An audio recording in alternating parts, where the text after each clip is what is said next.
Hello, and welcome to People Keep Dying, the podcast where we talk about people who die. I'm your host, Stephanie. And I'm Angela. And today we are on episode 20. Aren't you excited for us? Super excited. I'm excited for us. 2 decades. 5 months. 5 months we've been doing this now. We've done this pretty good. It's pretty good. Consistent. Every week we record. Every week we edit. Every week we release. And Every week we fans, release. Yes. I mean, we record every week. No, sometimes we don't. Well, our fans don't need to know that, Angela. We're okay. Keep up the persona that we record every week. No, but at least we release every week. And that's because sometimes we do a little bit of double recordings like we're doing tonight. And sometimes we're really busy, so that's why we got to do it. Yeah. And it's because we want to maintain a schedule for our fans. We want to remain consistent for you so that you will continue to listen to us. Will remain consistent with us. Yes. But if you can also leave us a review and Yeah. a nice review, I'd appreciate it. But if you have a bad review, you can keep it to yourself. The only bad review I want is like someone telling me that my voice is annoying. But you can email that to us. That would just that would validate how I feel about my own voice. If you have any concerns, you can email us your concerns. I've done customer service for the last decade at this point. What could they possibly be concerned about other than like our mental health? Maybe. And you don't need to send us an email concerned about our mental health. Or I guess like maybe they're concerned that we're trying to plan something, like we're going to plan a murder. Oh, no. And like we said in an earlier episode, we would not get away with it. So I'm also not going to plan my murder on a podcast because that's how you get caught. But we would be the very first podcast to do it. Would we? I mean, we don't know what other people are doing. That's true. I think I've been hearing a lot about podcasts that like record sessions for an entire year without releasing it, and then they release the podcast. Yeah. And I just look at that like, I mean, I sort of understand why. I mean, Serial does it, like, but that's different. Well, that's a different thing because that's like to me that's a procedural. Yeah, it's like a Netflix show basically. Yeah. Where they're doing a lot of research and stuff. No, these people just like recorded a podcast every single week. They did a session, and then like the following year they decided to finally release it because the guy was like, "Okay, yeah, no, I'm pretty good with it now." I mean, who knows? And I was just like, everyone has a different process. So we don't know what kind of people are murdering people on podcasts. And that's true. I mean, last week we had a lady who wanted to be the first murder or the first suicide on TV. Yeah. Attempted suicide. Someone's going to want to be the first murder on a podcast. But I would prefer where they make everybody else listening to it. Yeah, it's not going to be us. I'm pretty sure that got shut down real fast, though. This was a long-winded rant on like nothing here. Welcome to the podcast, everybody. Thank you for listening. This is not ending. This is the beginning. Yes. So I'm going first today. And today we're going to talk a little bit of a mystery, but it's not like, to me, it's not really a mystery. I feel like they have solved it. But technically they have not. It's like an unsolved murder. And I'm like, come on. It is. No, it is. It is. I know you hate them, but this one's like I said, I feel like this one's solved. Okay. I really do. Okay. But for whatever reason, they don't close enough the book. physical evidence. They don't have enough. Yeah. Okay. Let's start you off. So, on January 2nd, 1935, at 1:20 p.m., a young man walks into the hotel President in downtown Kansas City. As he walks up to the front desk to check in, he complains to the bellboy about the outrageous prices of the neighboring hotel. Probably like $10. I mean, it's back in 1935. Yeah, $10 would be a lot. It probably I'm was just saying, $10. yeah. He requested an interior room on the high floor, and he checked in under the name Roland T. Owen. He heads up to his room on the 10th floor, room 1046, drops off his comb and toothbrush, then leaves the hotel for the night, and the hotel workers say they saw him infrequently after that. Which, to me, isn't very weird behavior. Like, when I show up to a hotel, I usually just drop my stuff off and then I go do the things that I wanted to do while I was in the town. Yeah. Like, I don't spend that much time in my hotels. I do. Do you spend a lot of time? I spend a lot of time in the hotel room, but not like out and about in the hotel. But do you think it's weird behavior for someone to show up at a hotel and for the workers there not to see them? I think that's normal. Yeah. I do feel like that's normal. I feel like that just comes with the territory.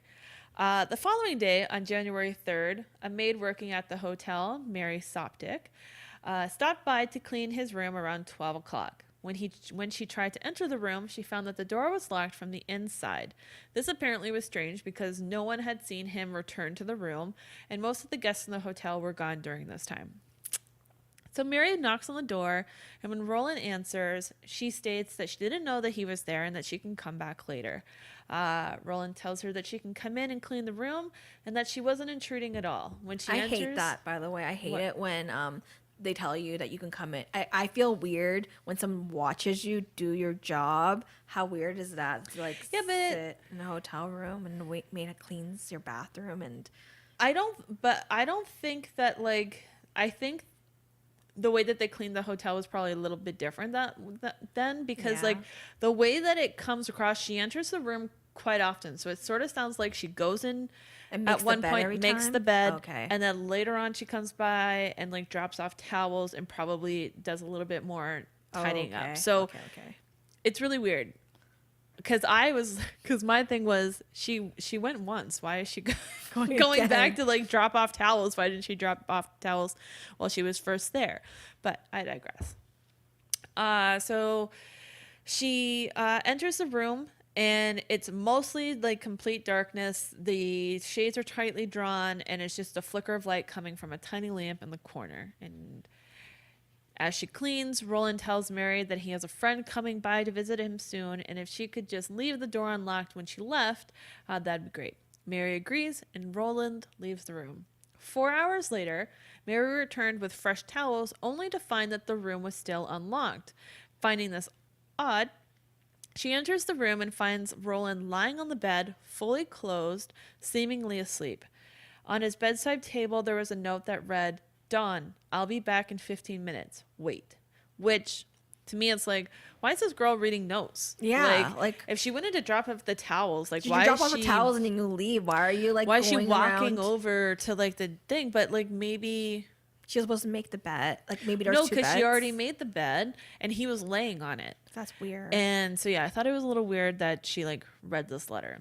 Because if she was only there to drop off the towels, why didn't she wake him up? Mm-hmm. And then who's Dawn? Is someone else Dawn? And if it's because if the letter's there, that's wait for me or whatever. It's is he Dawn? Is someone else Dawn? Or is the friend Dawn? Or maybe he wrote whatever. that note and then he fell asleep. Yeah.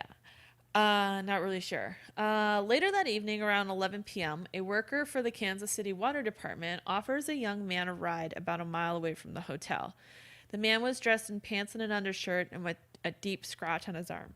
The worker was very suspicious about the way the young man was cupping his hands as if he was hiding bloody hands or another wound. And when the worker inquired about the cut on the young man's arm, the man replied, "I'll fucking kill him tomorrow," and then hopped out of the car, got into a taxi, and drove off. The next morning at 10:30 a.m., Mary came back to room 1046 to clean. Only this time she found that the door to be locked from the outside, which usually meant that guests had left, and so assuming that the room was empty, Mary went inside only to find Owen sitting in the dark again in a chair in the far corner of the room. Mary again apologized for intruding, didn't realize that he was there. Didn't ask why someone locked him in there. Owen she didn't even realize at first that it was locked from the outside. It wasn't until after she left. But Owen, so she apologized for intruding, and Owen was like, no, you can do your business. And he just remained sitting in the chair in the corner. That's so fucking creepy. So creepy. So she made up the bed, and as she was doing that, the phone rang, and Roland answers. "No, Dawn, I don't want to eat. I'm not hungry. I just had breakfast," he says. And then after a moment, he says, "No, I'm not hungry," and hangs up the phone.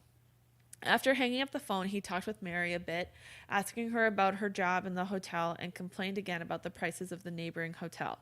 Mary finished cleaning up and then left the room. And it wasn't until afterwards that she realized that if the door was locked from the outside, someone else must have locked him inside. Didn't do anything about it. It was just something that she thought about, apparently. Yeah, it could have been just a weird... Yeah, as I was reading this, I was thinking, well, the friend came and like locked the door, and clearly there's like I was like there's clearly some like submissive domineering thing going on. I'm also here. confused as why they were ever locked from the outside. I think it was just something that they like you would have a key, and it was like an actual key and not like a key card. So you would lock the door But as then you're how leaving. would they get the... But on the inside, maybe, well, if it was his friend Don, then Roland obviously gave Don the key. Yeah, but obviously he didn't eat breakfast because he was locked in his room the whole time. Well, he already ate the breakfast. So I don't know. And if like Don was the one inviting him down for breakfast, then he was the one that locked him in the room. So it's very confusing. I don't really know. Later on that day, Mary returned with the towels. And when she knocked on Roland's door, she heard two voices inside. When she said that she was there to replenish the towels, the second voice, which was much louder and deeper than Roland's, shouted at her to leave and that they had enough towels. She thought this was weird because she had removed all the towels earlier while she was cleaning. But Mary thought that it was best not to intrude on the two men and left to continue on with her job. So they were having like a lovers quarrel, or they might have something going. Possibly having a lovers quarrel. Yeah, because it sounds like they're hiding something for sure. Mm-hmm. It's dead body. Definitely. But yeah, it's definitely and dead it's body. the 30s, so if it is a situation where it's two gay men sneaking away to a hotel, they would definitely be hiding that. Yeah, shit. they would be hiding that. So later that day, two new guests showed up at the hotel. The first guest was Gene Owen. However, there was no apparent relationship to Roland Owen other than just the last name, which could have been coincidence, could have not been coincidence. Owen sounds like a pretty common last name. Could have been a pretty common last name. So she had come to Kansas City for the day to meet her boyfriend and decided to get a room for the night rather than drive through the dark back home, because safety first. Jean was given the key to 1048, which is the room right next to Roland and Don who knows who. The other guest wasn't actually a guest at all, but the bellhop who worked at the night described her as a commercial woman who would often come and visit the rooms of male patrons at night. Oh, a commercial woman. That's a really nice way to say sex worker, I think. Commercial woman. A commercial I loved woman. it so much. I wish more people. A working girl. A working girl. You know, I like that. I actually like that saying. I don't know. I did too. I don't know if other sex workers like that name. I'm not one. A commercial woman. But I think it's cool. And on this particular evening, she had come looking for a man in room 1026. However, she was unable to locate him. And this woman apparently roamed the halls for multiple floors for well over an hour looking for her customer, who she had apparently met before and was usually always on time, before finally giving up and heading home. However, during this time, the first guest, Jean, she was hearing a lot of loud noises that sounded like it was coming from the same floor as her, which had, so her room was 1048, Roland's room was 1046, and then this woman's client's room was 1026. So it would have been all on the same floor. She said that it sounded like men and women were talking loudly and cursing at each other and arguing, and she was going to call down to front desk and complain, but then decided not to intrude, which I totally get. I was experiencing this over the weekend when I was in my hotel. It's like one of those things where, are they really like bothering me? And this is the 1930s. Like this woman was probably like, well, it's not really an imposition. Like, it's okay. And plus she's from Kansas, and from what I understand, Kansas women are super nice. I don't know. I've never been there. I've never been there either. It's just what I've heard. All right. So the following morning on January 5th, 1935, the bellhop receives a call from the hotel's telephone operator, and they informed the bellhop that the phone in room 1046 had been knocked off the hook for over 10 minutes without anybody using it, and had asked him to go check on the room. When the bellhop went up to the room, they found that the door was locked and that the do not disturb sign was hanging from the doorknob. The bellhop knocked on the door, and to his surprise, Roland responded, "Come in." However, the door was locked, so the bellhop told him that he needed to get up and unlock the door. Roland didn't respond. All he said was, "Come in and turn on the lights." He knocked louder again, stating that the door was locked, but this time there was no answer. So assuming that Roland was drunk and had knocked the phone off the hook, the bellhop just asked Roland to please hang up the phone and then return downstairs. Over an hour and a half later, the telephone operator calls again and tells the bellhop the phone was still off the hook. So this time the bellhop goes back upstairs, knocks on the door, and there's no answer. So they unlock the door with their master key, and when he opens up the door, he finds the man naked, lying on the bed, seemingly drunk. Again, the shutters are closed all the way. There's no lights on. It's completely dark. Not wanting to disturb the man and thinking that he's just drunk, the bellhop goes over, quickly picks up the phone, puts it back on the hook, and leaves, locking the door behind him. Then he went and reported the event to his manager. Mm-hmm. An hour later, the telephone operator calls again and says the phone is off a hook in 10:46 again. Oh my gosh. So the bellhop goes back upstairs, and when he enters the room, he discovers Roland sitting curled up in the corner of the room with his head in his hands with several stab wounds all over. The bed sheets and the towels are completely covered with blood, and blood spatter was all over the walls. What the fuck? The bellhop immediately calls the police, who take Roland to the hospital, and as they're taking him to the hospital, the police ask him who was in the room with him, and Roland responded, nobody. When they asked how he got hurt, he said, I fell in the bathtub. Oh, several times onto a knife. They asked him if he had attempted suicide, and Roland says no, then slipped into a coma. And when we arrived at the hospital, Roland is pronounced dead. And the doctors discovered that Roland has been viciously tortured, with his arms, legs, and neck had been restrained with some sort of cord, and his chest had multiple stab wounds. He had a punctured lung and a fractured skull. The doctors were able to determine that Roland's wounds were inflicted well before the bellhop's first visit to Roland's room that so morning. When he was laying down, it didn't show any stab Yeah, because it was so dark and he didn't want to deal with anything because he was annoyed, so he just went over, picked up the phone, and put it back. I get that. Yeah, for sure. So the wounds had been inflicted well before the bellhop's first trip to the room that morning, and they figured that Roland was attempting to call for help multiple times but wasn't able to do so, do more than knock the phone off the hook due to his injuries. So he kept reaching for the phone, but he couldn't dial the numbers, and maybe he thought, like, if I just knock the phone over, they'll come up, which they did, but like I don't know why he never yelled out help when they were there, but maybe he was coming in especially and out like of that first time when he's like just turn on the light. Yeah, like it's like, why couldn't he just say help me at that point? Turn on the light. So not really sure what was going on with that.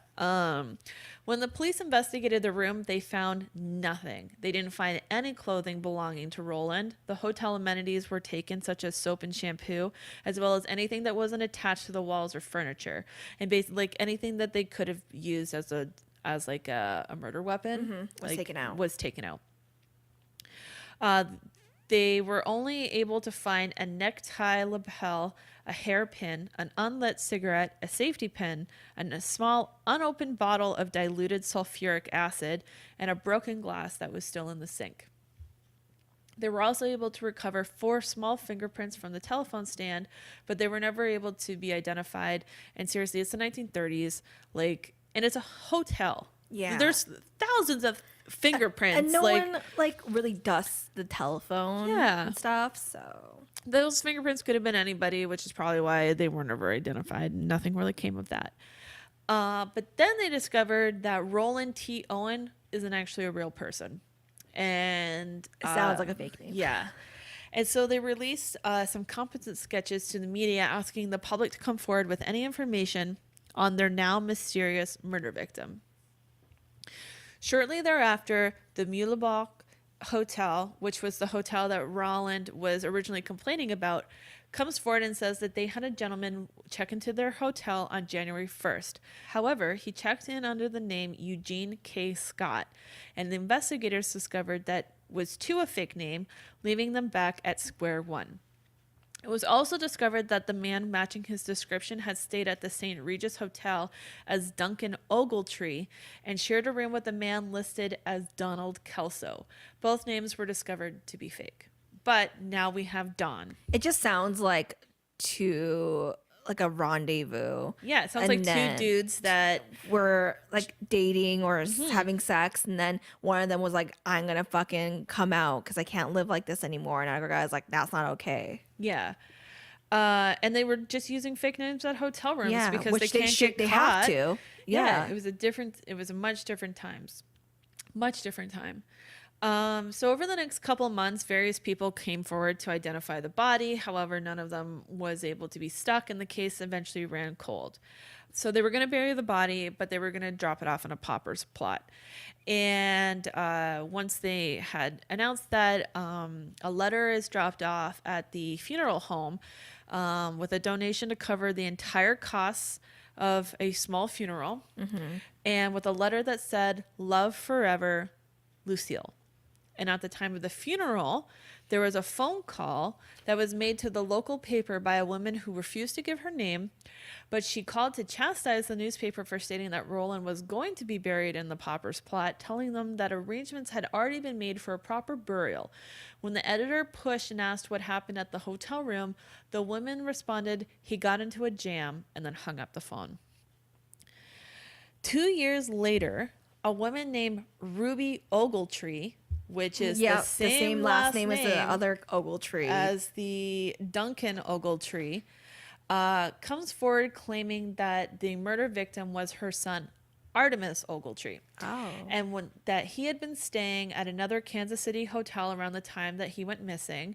And starting in the spring of 1935, she started receiving letters from someone claiming to be her son. However, they were written on a typewriter, and she thought that it was strange because, as far as she knew, her son didn't know how to use a typewriter. And up until the spring, she had always been receiving handwritten letters from her son. Yeah, that would be very curious. Some letters said that she was in Chicago, or some letters said that he was in Chicago attending business school. Other letters said that he was sailing from New York to Chicago. In August later that year, she received a phone call from a man named Jordan, claiming to be a friend of her son's, saying that Artemis had moved to Cairo, Egypt, and had married a wealthy woman, but that Artemis couldn't write to her anymore because he lost his thumb in a brawl. What the And I'm just heck? like... But if he's using a typewriter, yeah, you don't need your thumb. You can use one finger. You can use a pencil in your mouth to use a typewriter. Yeah, you don't need your thumbs for a typewriter. No, you and don't. Even if a situation where you did for like the space bar, you have two thumbs. Use your other hand. So I thought so. She got real suspicious. I seen people type really fast with one just finger. The two fingers, your index fingers. So Ruby gets super suspicious and decides to call the cops.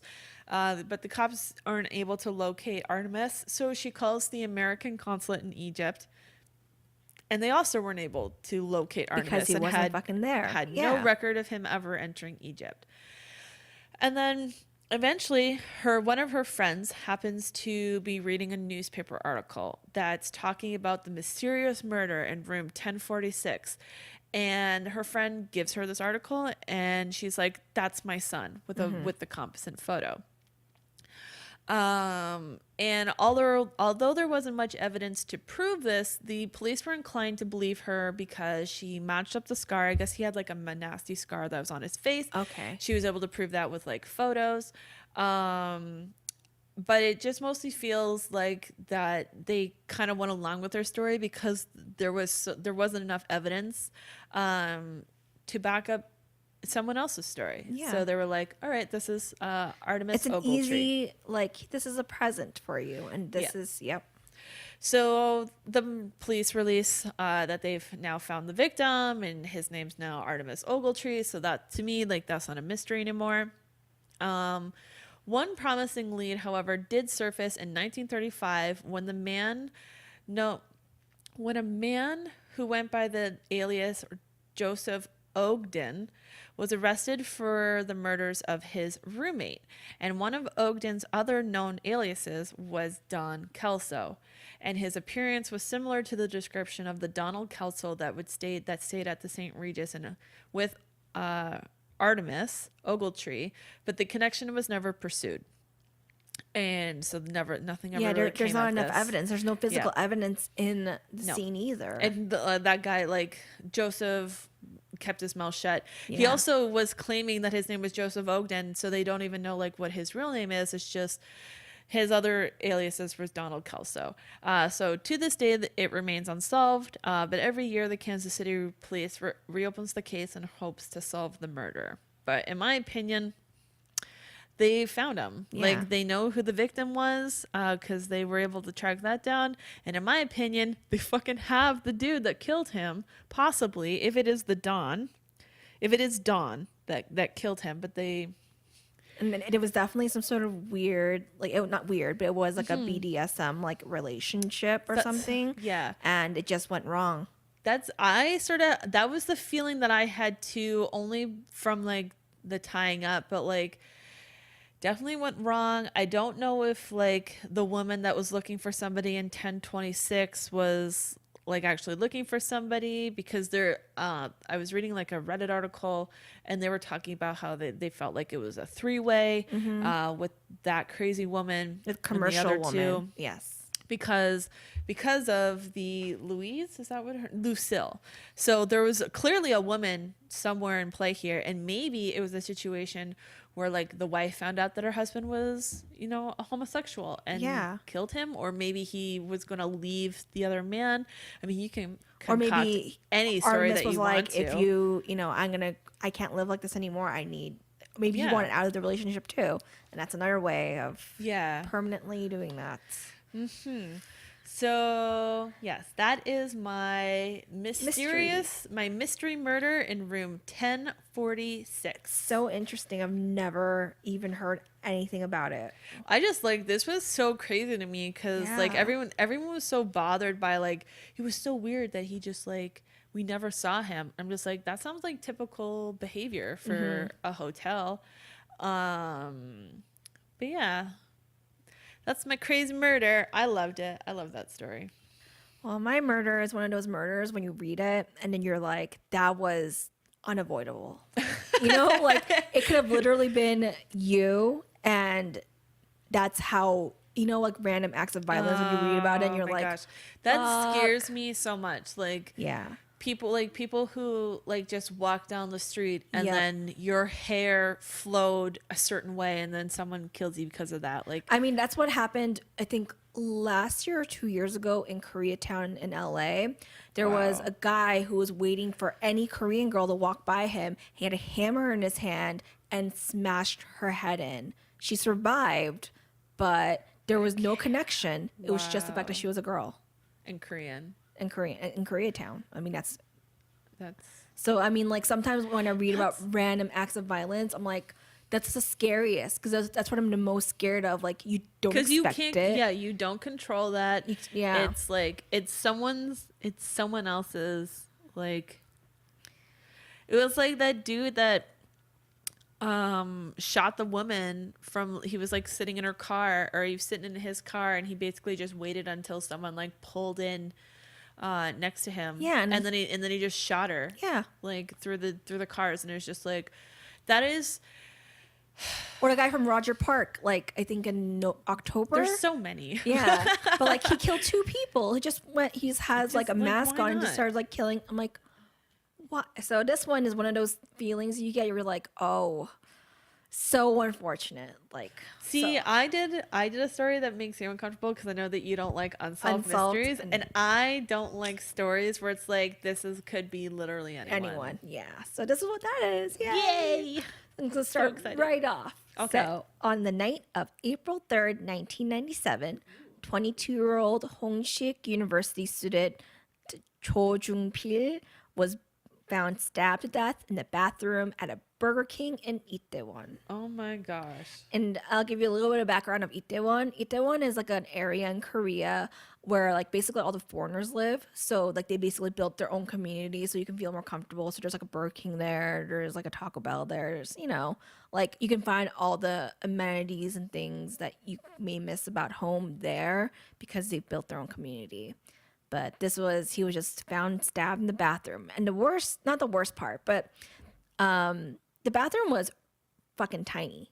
It was 1.5 by 2.6 meters, which is 5 about 5 foot by 8.5 feet. 5 by 8? I mean, That's really small. 8 doesn't seem like... 8's pretty standard, but 5 is... 5's pretty small. I mean, it's basically the bathtub. But it's a bathroom at a restaurant. At the Burger King restaurant. Oh, that's small for a Burger King restaurant. That's like a 1 toilet bathroom. Oh, why am I talking about a tub? I know, I'm sorry. I'm picturing. Blood was spattered all over the sink, walls, and floor of the tiny bathroom. Like blood was fucking everywhere. Oh, yeah, it's a small. That's a tiny ass room. So the next day on April 4th, the Criminal Investigation Division received an anonymous report and arrested Korean American Arthur Patterson, 18 at the time. Oh, shit. On April 6th, after seeing his son on TV, Edward Lee, 18,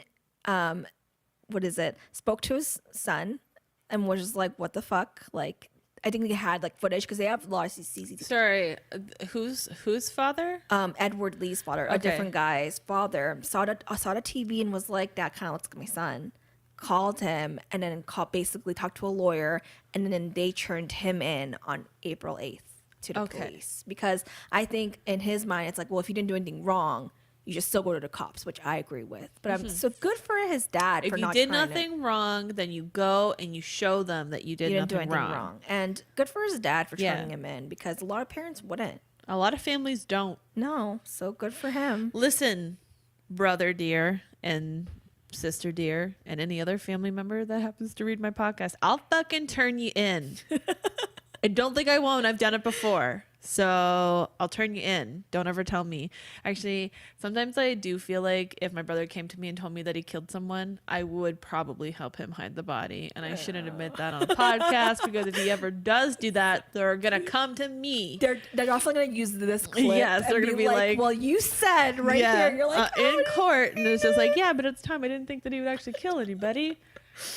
Anyways. I was just speculatively saying things. I was just saying things. It didn't mean. Yeah. I mean, it's just what I said. Yeah, it wasn't what I meant. Yeah. But anyways, Arthur and Edward were there on April 3rd that night at Burger King with a group of about 20 other people. And they were hanging out on the 4th floor of the building, which sounds like it was probably an apartment or something. Mm-hmm. And it was also the apartment, like the building that housed the Burger King. Okay, so there's an apartment. So the Burger King is in the basement of an apartment building. I think it's like not a basement, the first but the main floor or something. Yeah. And then I think there's like apartments or some sort of like living situations above it. Oh my God, the smell of everything on the first floor. I don't know if it would continue to rise. It probably does continue to rise. It probably does continue to rise. But just smelling fry fat all day long. But it happens everywhere. Like you think about like New York and stuff, right? I don't ever live near a fast food place because I can't stand the smells. Oh. Anyways, Arthur used his pocket knife to cut the hamburger in half and discussed with the group a conversation about knives. And the reason why it's important to talk about the pocket knife is because obviously the pocket knife was being used for the murder. Okay, so the pocket knife is the murder weapon. Yes. And that's confirmed, or is that thought about? Okay. So after the rest of the group headed back to the 4th floor, Arthur and Edward headed to the bathroom. This is where they ran into Cho, and that's when the stories diverge. Cho was stabbed 9 times by the pocket knife. Okay. Edward said that while he was washing his hands in the sink, and I don't understand how 3 of them fit into that bathroom. It's such a small bathroom. I mean, I think it's probably bigger than what you're thinking. So 8 feet is definitely the length, right? And then 5, I mean, it's small. It's not big by any means, but I mean, I imagine it's probably about the same size as your spare bathroom, and you could definitely fit 3 people in there. But I mean, you want to be peeing next to people in there? Well, I also don't know if it's like multi-stall. Is it one of those bathrooms where it's just like a toilet and a sink? Because if it was a toilet and a sink, you would knock the door if you're in there. So I'm assuming that because there are all 3 of them were in there, there must have been more than one. And I don't know what guys' bathrooms look like. Don't they have like a urinal and then a stall? Yeah, so but it's you can just pee and poop in privacy. Weird. Anyways, Edward said that while he was washing his hands in the sink, Arthur stabbed Cho on the right side of the urinal. Like that's, Okay. And then Arthur I was just over here washing my hands, and then all of a sudden, and then Arthur said that Edward stabbed Cho. Because that's where he said. Yeah. So then that's where it's like, well, then what really happened? Because obviously only one person stabbed, and it wasn't. Who had the wounds on their hands? Well, they didn't check that. It's Because isn't it like when you stab someone, you'll also get there's an like a injury? whole thing for this. But Okay. Arthur's entire body was drenched in blood from head to toe. That's the victim? That's No. one of the guys. Okay, sorry. I'm getting confused with all the guys' names. I apologize. So Arthur was the one who was first arrested. Yes. Because he was found on CCTV, and Edward's the one who was turned in by his father. So Arthur and Edward are the perpetrators, and Cho is the victim. Okay, sorry. Cho's name is Jungpil, or Jungpil, but I'm gonna just name him Cho because it's easier. And so Arthur's body was drenched in blood from head to pants, and Edward had blood spray patterns on his pants and the right shoulder and chest area of his shirt. He didn't do the stabbing. Yeah, that's what you would assume, right? Yeah. Yeah. So anyways, Edward's mom ran his clothes in the laundry after he asked her to wash it. But Arthur burned his clothes because it was so bloodied. Yeah. So you can kind of see where this is going. Yeah. But just kidding. That's not how this investigation happens, which is why the story's so long. Due to the language barrier and both boys blaming each other for the murder because they spoke English, and even if they're Korean American, they're probably more like me, where my Korean's just like, what the fuck are you saying right now? The case was mishandled, and Edward was arrested for the murder, while Arthur was convicted for possession of weapons and destruction of evidence because he threw the knife used in the murder down the drain in a U.S. military base. So even though Arthur was doing all of these very suspicious things, Edward got arrested. I want to know their reasoning. South Korean prosecutors said that due to the nature of the wounds on the right side of Cho's neck, Edward must have done it because he was taller and the wound was oriented downwards. It's possible. No. I'm willing to believe, but I still think it is a behind. Like they cornered him and no. So while they were building a case against Edward, Arthur caught a break and a sentence was stopped because they were so focused on Edward. They were kind of like, forget about you. Whatever. That. They're both guilty. So the Ministry of Justice of Korea didn't extend the foreign travel ban for Arthur, so he took advantage of this oversight and flew back to the U.S. in 1999. Ooh. After only serving a year and a half in prison. He vacated. Oh, yeah, he fucking did. Edward was found guilty of the murders in the first trial, but then the Supreme Court later acquitted him due to insufficient evidence, which is very true. As Cho's family and the prosecution looked at Arthur for the crime, the fact that he had traveled back to U.S. very much hindered their ability to do much more after that. I'm surprised they weren't able to extradite him back. So basically that happened in 1997. It wasn't until December 10th, 2009. 12 years later. Yep. 10 years after Arthur fled the country, because he fled the country in 1999. Yeah. South Korean film was made about the incident, and it's how it always is. Like until Hollywood or a media thing like takes interest in you, no one cares. Yeah, no one cares. But kudos to the people that do make those documentaries or movies. Yeah, because it's like it helps a lot. It does help. So the movie was called The Case of Itaewon Homicide, and it brought back public interest in the case. And Cho's family was finally able to get prosecutors back on the case. Prosecutors are basically just like, we're busy, you know. But what were they doing with the other guy's case? Edward's already. So he was convicted, and then it was exonerated. Basically, like he was exonerated of his crimes because there wasn't enough evidence of it. So the Supreme Court overturned his conviction. Okay. Well, so the real killer is the one that got away. Yeah. So during their second investigation, they analyzed a pattern of blood stains and assessed the credibility of the testimony of the people connected in the case. Well, I mean, they're already coming out now and being like blood splatter's not a real thing. Yeah, but this is different because it was like the blood soaking was like the big thing. Like one person's soaked in blood and the other one just has a spray of it. That's So a replica room was built. I don't know why they didn't do this in the first place, but a replica room was built as the Burger King was no longer there and a scene was reenacted. Two very important things were discovered during their second investigation. Yeah. First, Cho was wearing a backpack. So a short person could have easily stabbed Cho by grabbing the backpack and holding him in place. Yes, because I was definitely thinking that they like sandwiched him in the room. Like one person was behind him and one person was in front of him. And they probably did have him by the backpack because I don't think, like, I honestly don't even know if Edward had anything to do with it. He could have honestly just been in the bathroom and then Arthur like really stabbed, just watching his hands. And yeah, it could have honestly just been washing his hands and Arthur started stabbing him. But then, like, I feel like he would have gotten a lot more spray. What do you mean? Like if he was just standing there washing his hands, I feel like he would have gotten a little bit more spray of the blood like on him. I don't know. But it depends on. Yeah, it depends on like the direction of the blood being sprayed too. Yeah. And one person's completely drenched in blood and the other one isn't. It's kind of like, why did you go with the person like that guy? It was like it was because he was taller. That was the only reason that they chose him. Second, given the nature of the crime, the criminal and the victim would have come into physical contact, meaning the criminal would have been covered in blood. Mm-hmm. So obviously, they got the wrong fucking guy. And yeah, you know, I don't know. I can't say if Edward for sure is innocent. You know, obviously, I think Edward held him. And I think maybe the reason why he didn't have as much blood splatter is because it was spraying towards the other guy. But I think like when you stab someone, it can happen so quickly that like.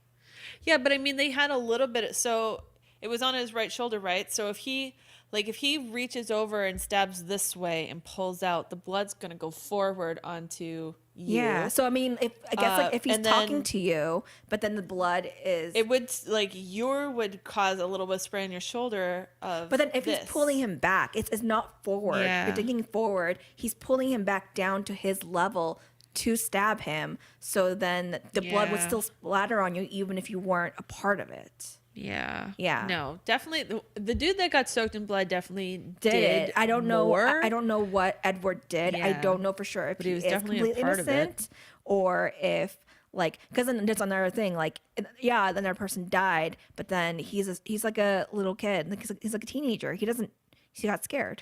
And I just look at it like if you were just washing your hands and so all of a sudden like some dude started stabbing some other dude in the bathroom, you get the fuck up. You go to the police. You don't. Like some people don't go wash your clothes, get your mom to wash your clothes. But some people, you've heard of that too, right? I mean, that's true. Everyone grieves differently. Everyone deals with situations like that differently.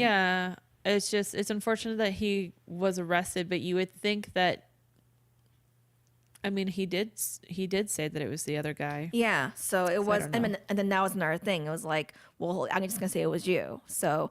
I understand. Like, I think he should have gone to the police right away, but I can see other like people acting differently depending on the situation. Because it's never happened to me, so I don't know how I would act. I want to think I go to the police. It's not so much like I mean, it obviously depends on the situation because like if the two were friends, but I still look at it like you made the mistake by not going. Yeah, but I don't like. I can't say for sure what everyone would do in certain situations. Who knows, right? No, we don't know where Edward's role was, but he definitely played a role. Yeah, and being there is a role too, but you know, he made a mistake by not going to the police right after. If his story is correct, true and truthful, which I don't think that it is. I think it is because I think that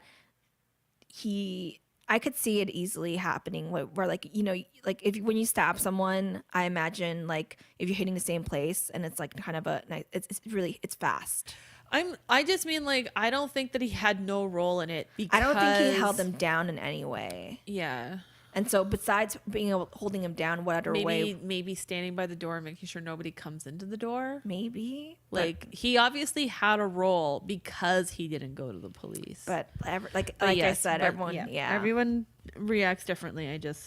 I don't think that he's 100% innocent, but I also don't think that he's the one that did the stabbing. Because like how Arthur left Korea once he was judged innocent on the other charges, it remained a controversy where the statute of limitations would have stopped in the legal community because like you can't, after a certain time you can't get convicted of a murder, right? Yeah. So it's the same thing in Korea.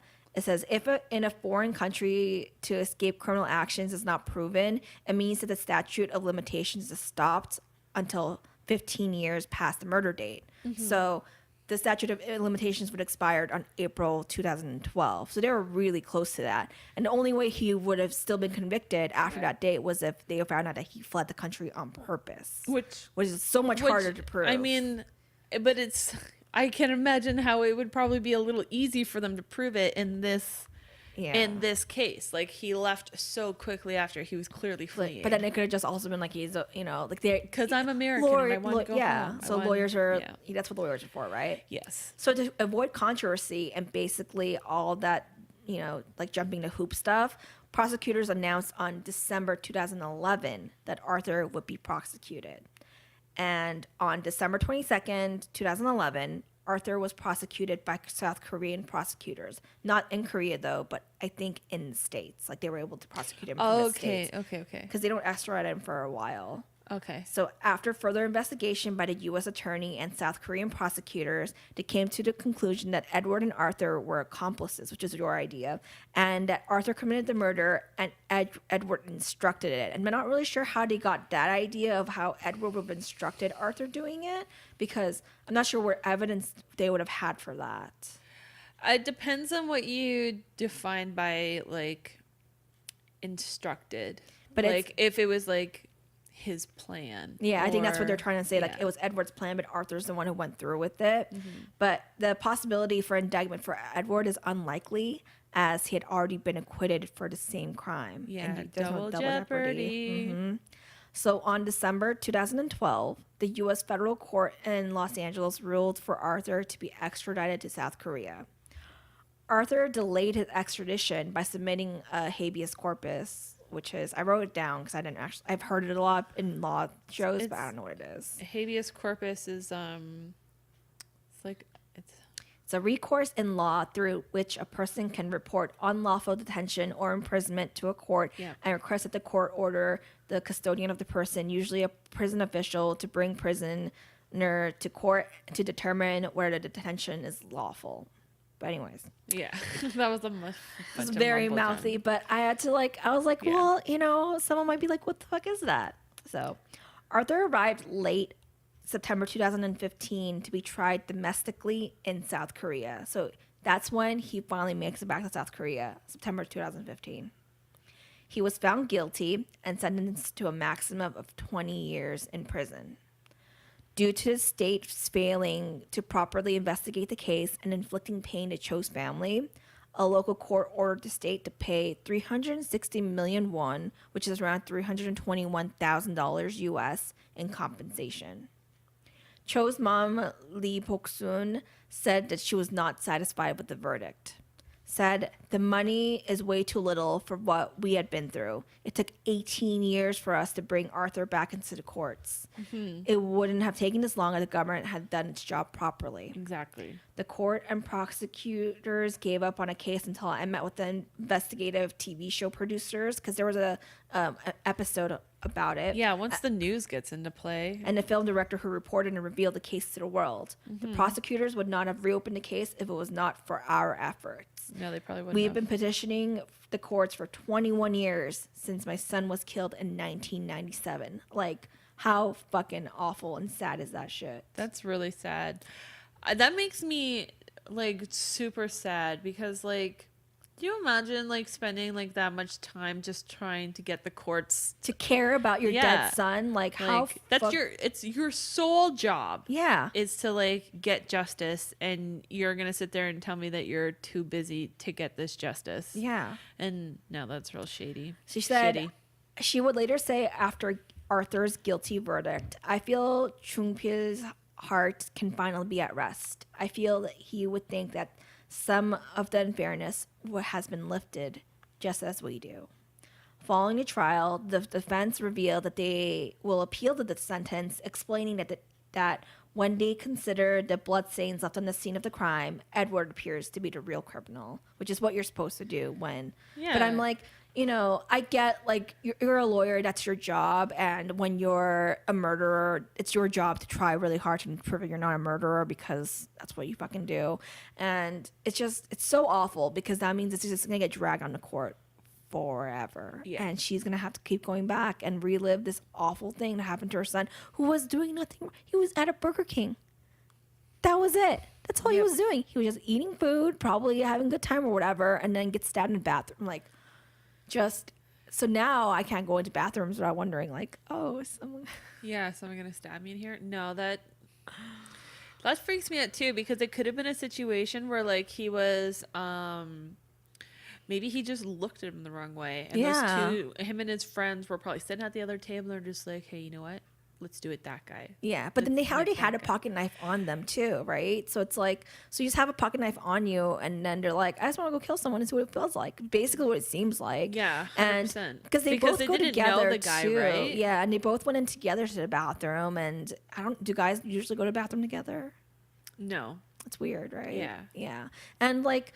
You just don't expect it. You don't go into the bathroom and think to yourself, "Oh, these two people are going to kill me. This is where I'm gonna die." Yeah, like it just in a Burger King bathroom. That's so sad. Like it just couldn't. It just I don't know. But that's really sad. I just also thought it was so weird that it was so recent that he got extradited back to South Korea. Yeah, that took a really, really long time. A surprisingly long amount of time for everything.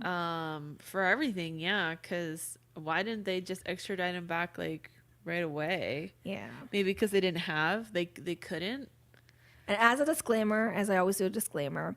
Just because I cover a lot of murders in South Korea doesn't mean there's a lot of murders in South Korea. No. It just means that I can pronounce names a little easier. Yeah. So. Yes. No. I am very appreciative of Angela being able to have a better pronunciation with these. Because there are a lot of stories that I would like to do, but I don't because I'm worried. Like, I wouldn't want to. See. Like I don't want to have to ruin a story because I keep pronouncing and you have to say wrong. their names continuously. Yeah, you continuously do it. And so out of respect, I haven't done some stories. Yeah. But I'm really happy that you do because I would never know about this kind of stuff. No. I've never heard about the reporter who like killed herself. I didn't know about the YouTuber who was murdered. Yeah, from Pakistan. From her brother in Pakistan. Like, there's a whole bunch of stuff that you've told me where it's like, these are crazy stories. Yeah. And it's not that they're not happening everywhere else in the world. It's just that I'm just covering random deaths around the world because I'm trying to not do too many U.S.-based stories. I think that's also what like for me, for us rather, I find that this is what kind of sets us apart is that we are able to do those kinds of stories and give light and remember the victims in these crimes in different parts of the world, different social and political climates. That's not just purely an American serial killer. Yeah, and it's not to say that we don't do those because we do. What a way to end this episode. Well, if you liked our episode, be sure to leave a review, subscribe, rate. Like us. We're on most social medias at People Who Keep Dying. You can send us an email if you guys have any suggestions on stories that you'd like to hear. peoplekeepdying@gmail.com. And hopefully you're here next week. Like you aren't imprisoned. You aren't dead. Yeah. You didn't mysteriously die in a hotel.